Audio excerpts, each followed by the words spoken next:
Hi, today I'm joined with James Norquay, who has created a very successful SEO conference.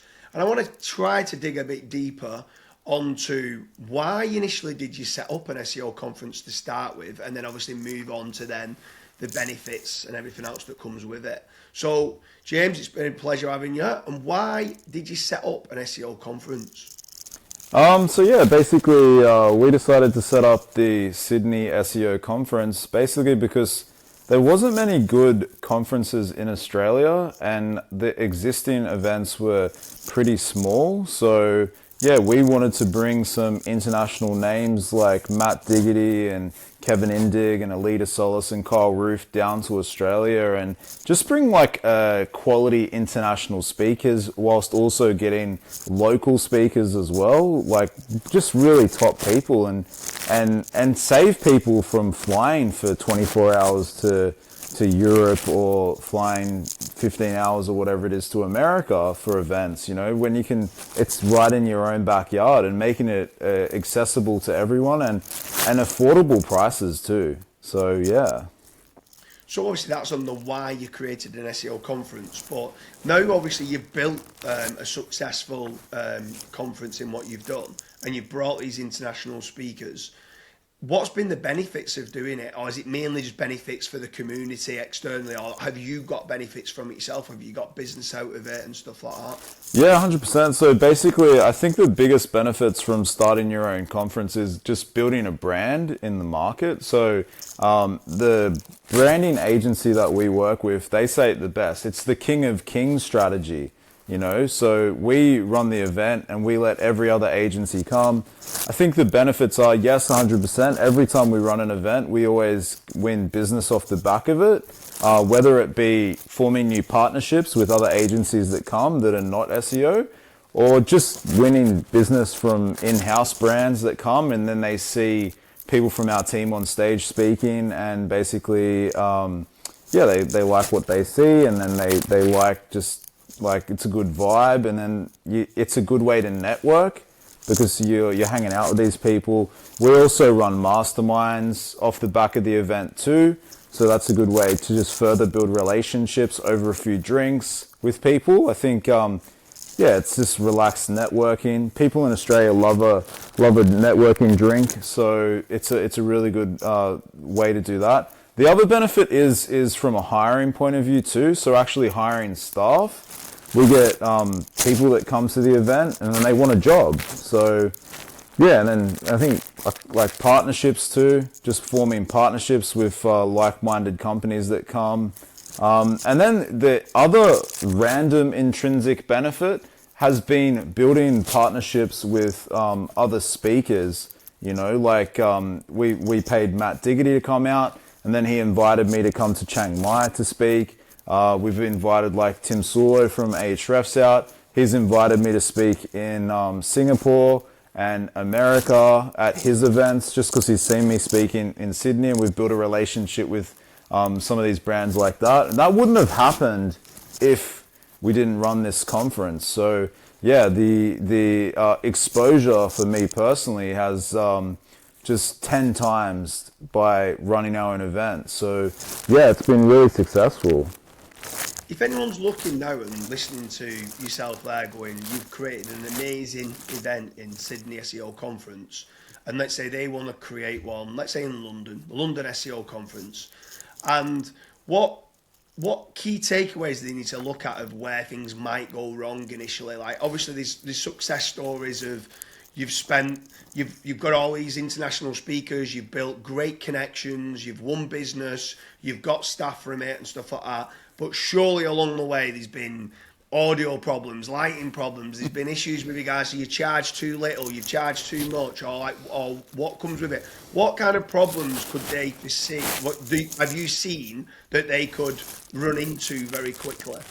Yeah, I mean, I make it sound easy, but yeah, running an event is it's a whole different game. Like I actually have a background. Like I used to promote nightclub events back in the day when I was younger. So I kind of I did like random nights, like a Sunday night, which wasn't a good night in Australia. Like I'd have to promote that. So I kind of know what it's like to promote a bad night. But in terms of things that can go wrong, yes, everything can go wrong with an event. You have to have a good events manager. AV shenanigans. Like, I think every year we've had an event, we've had a freaking AV shenanigans. Even though you pay these AV people tens of thousands of dollars, things can go wrong. You have to have checklists up the wazoo just to check everything off to ensure that they have it 100%. You have to do like testing. Like speakers pulling out the day or two before, that's always happened every time. You always have to have a couple of backup speakers. The good thing is about our agency, I've got a couple of people in our team that can just jump on stage at any given moment. And I've got a couple of people that are friends of mine that always attend.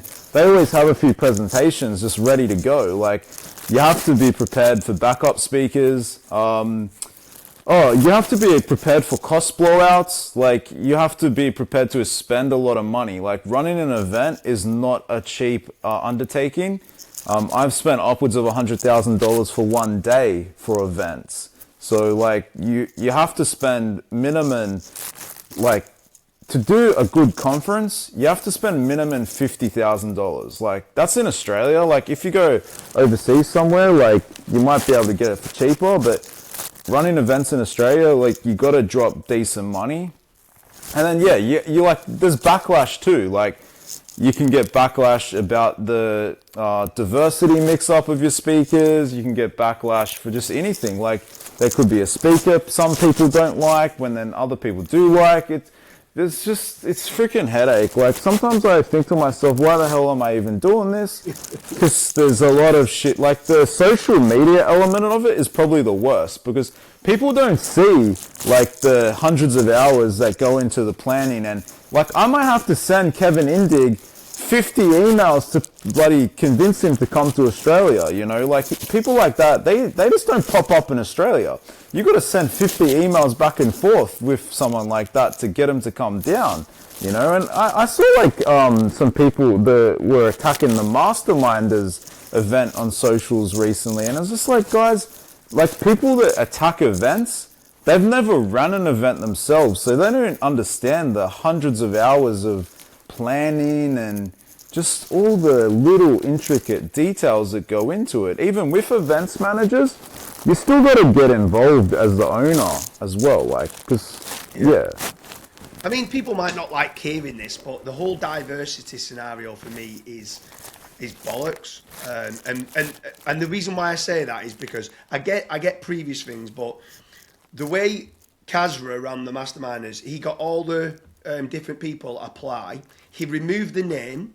He removed the skin colour. He removed if there was male or female. He removed the age and certain things of what they'd filled in and got it all down. And then he chose what he believes to be the best 12 speakers.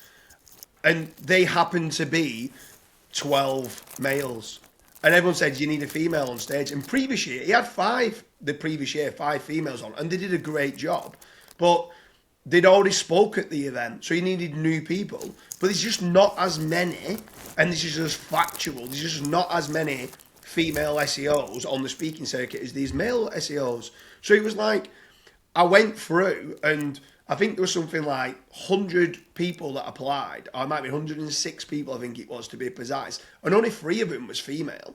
But it doesn't mean you have to choose one of them. If there's someone that's better on the application but was male against it, it's just like, but the whole diversification, you have to have one fat, thin, black, white, male, female, and all, it's just like, just at times, just choose what's best for the audience. And some people don't like me saying that, but I just think at times you just got to run an event that's, if there was someone that was an amazing female SEO speaker and she was available, then absolutely get her up on stage. But I'll probably get backlash for saying that now anyway. It is hard, like, honestly, like, you're right, you want to have the best speakers for the event, because we have had backlash when you have speakers that aren't strong or they don't provide value, like, they get a lot of negative feedback. So I think you got to try to have a mix where possible. Like, I'm a big advocate for, like, pushing, like, female speakers, but yeah, you want them to be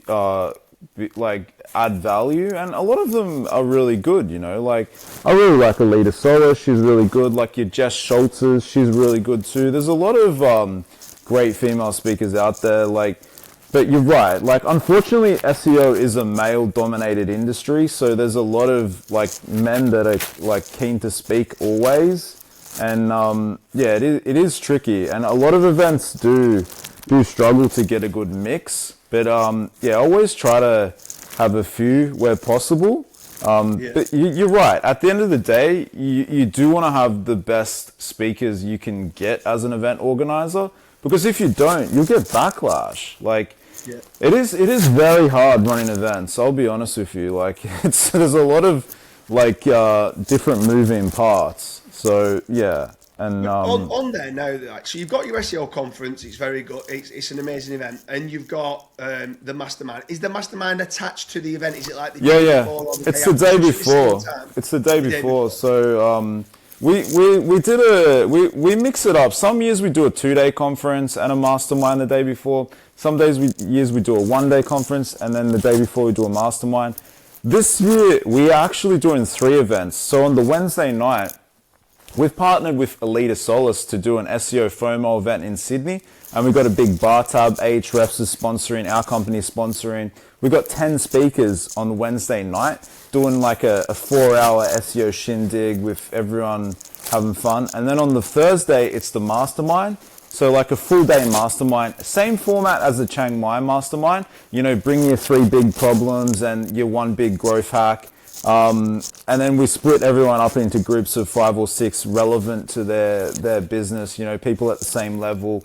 And then on the Friday, it's the full conference day. So it's 9 to 5 plus a big networking event after that goes from like 6:30 till whenever, like 2 a.m. or whatever. So that's the format that we're running this year, and yeah, like people love it. Like we make it affordable. Like we only charge like $399 for a ticket to the conference. Mastermind's $999, including attendance to the regular conference. You want to have the pricing a little bit more premium to attract more premium like attendees.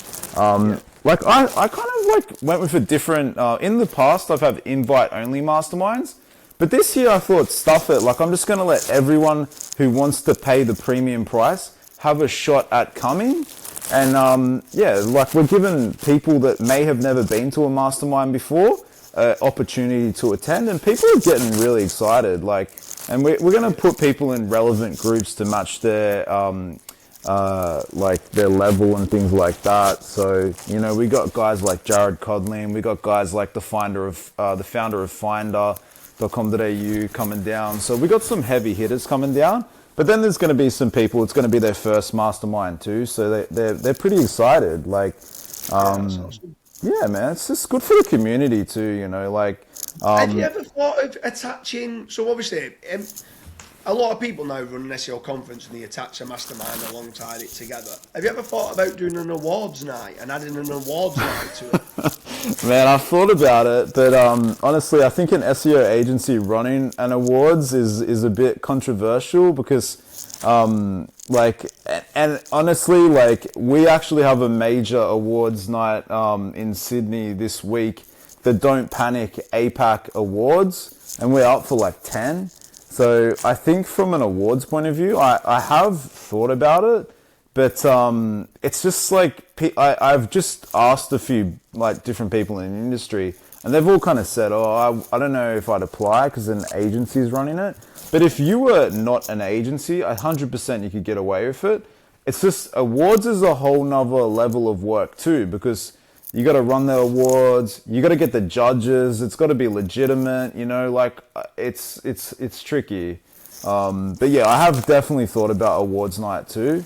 And if you ran it and your agency won the main 3 awards, then yes, it would be kind of a bit like, come on, James, what are you doing? But if it was genuine and it was almost down to, there was a scoring system and it showed you there was some of it was part of the community and it was a poll and a survey, and then there was 5 independent judges and they scored it in a specific way, then I don't see why they couldn't have, because like I don't feel there's many actual awards. There's no proper accreditation. There's no proper competence. The only way really of someone being able to understand whether someone's good or someone's bad is awards and reviews and testimonials. Maybe case studies as well. But I don't think there's many actual awards. Like I think everyone's scared of running an award ceremony because some businesses they might improve rankings, some might not, and I don't know. But I feel like there should be more. When people talk about running a conference, I feel there should be more. And I think maybe someone like yourself, who's a big character that's run this for a while, maybe next year or the year after, you should think about if you're doing it in a legitimate manner, having these awards. And I think a lot more people would also travel. If you did some international awards as well, I think people would be like, "Hold on a minute, yeah, I'm willing to travel to come here." And I just don't think there's enough decent awards being put out there myself. Yeah, no, I agree. And I think Don't Panic does do a good job of the awards, but you're right. There's opportunity for more people to do awards. I know, like I mentioned Finder earlier, they do their own awards for like the financial industry and other verticals and things like that.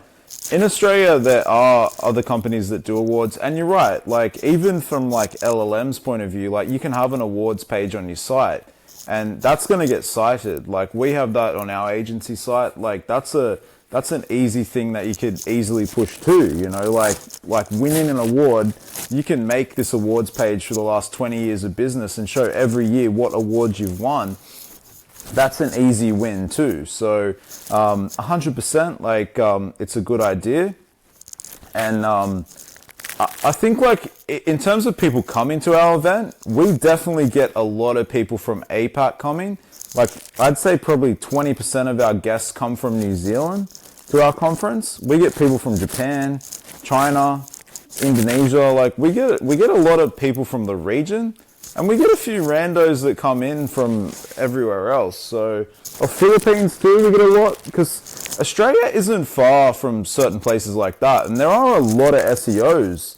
Like in the Philippines, there's probably hundreds of thousands of SEOs. And they love getting down to a conference. And yeah, you're right. There's definitely a market for awards too. Are you travelling to any others this year? Are you going to any other events? I mean, I've bought tickets for our team to attend some events. Every year I just buy tickets to Chiang Mai. Like, I don't know if I'll be able to go this year, just because I have other travel commitments. I've been invited to speak at Singapore in May with the event Ahrefs is putting on. So I'll be going to that. I've been invited to other events, but just like I think there's so many conferences starting in India.